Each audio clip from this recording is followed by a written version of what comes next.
So I'm Lewis Bush, and I'm a photographer based in London. Ignition sequence start.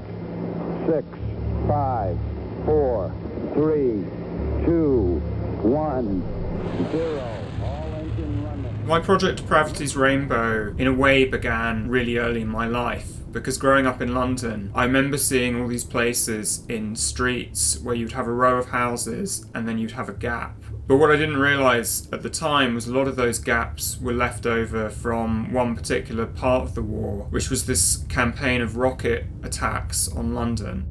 Later, I became more and more interested in the way that after the war, these rockets then went on to kind of shape space exploration in a very profound way, because this rocket, the V2, was the most kind of high-tech technology in 1945. And so, of course, the winners of the war then fought for this technology. That's most evident in the United States, where the man who was really responsible for designing these rockets, Wernher von Braun, then became a very important figure at NASA. Roger, 0G, and I feel fine. Capsule is turning around. So Wernher von Braun was a German aristocrat who became obsessed really with space exploration. He was prepared to work first with the German army and then with the Nazi because he thought they would give him the resources to build rockets that would go to space one day, and was probably the single person most responsible for the Apollo moon landings. He can both be a space pioneer who we might admire, and he can also be someone who was involved indirectly in the Holocaust. The title, Depravity's Rainbow, is a reference to Thomas Pynchon's novel Gravity's Rainbow, which refers to the arc of a rocket. You know, a rocket flies in a rainbow from takeoff to landing. And of course that rainbow is made by gravity, which pushes the rocket back down to Earth. So one of the points the project is trying to make is that we can't celebrate present-day achievements without acknowledging those were only possible because the technologies that made them happen were built on technologies that emerged out of events like the war. Because that challenge is one that we're willing to accept and one we intend to win, and the others too.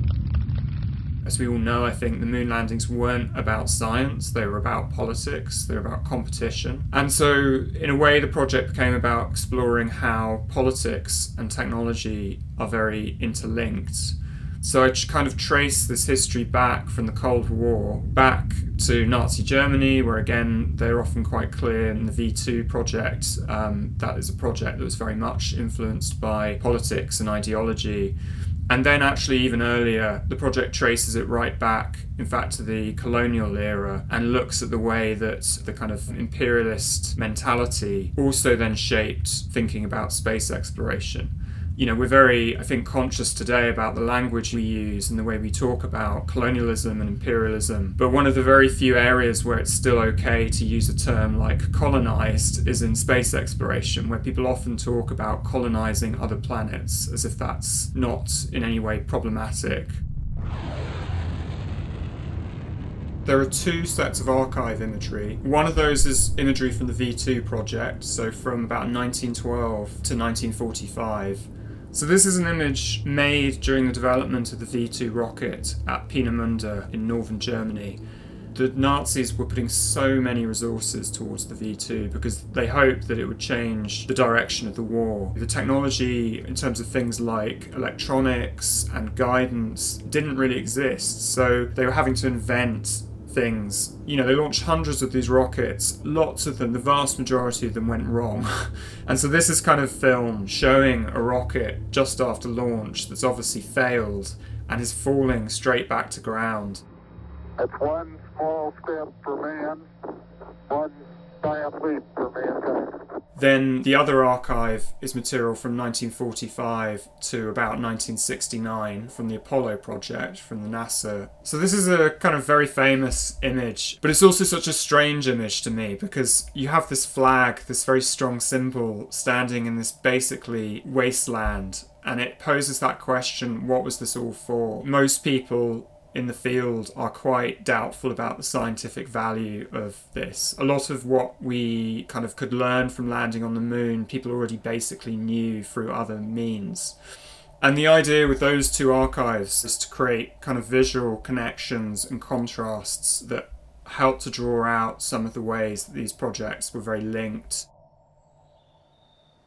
And then alongside those two archives, there are these blue images, which are more recognisable as cyanotypes. And these are contemporary images that I've photographed from locations across Europe that were key in one way or another to the V2 project.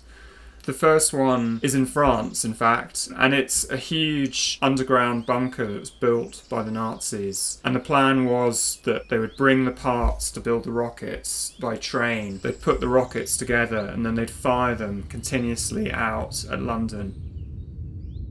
And the other blue one is a picture taken inside another set of tunnels in central Germany. And these tunnels were eventually where the V2s were built. It was kind of half a factory and half a concentration camp. And the V2s were constructed by concentration camp prisoners and then taken by train. Some of these places that are almost kind of forgotten today, they are literally the frontiers from which we went into space.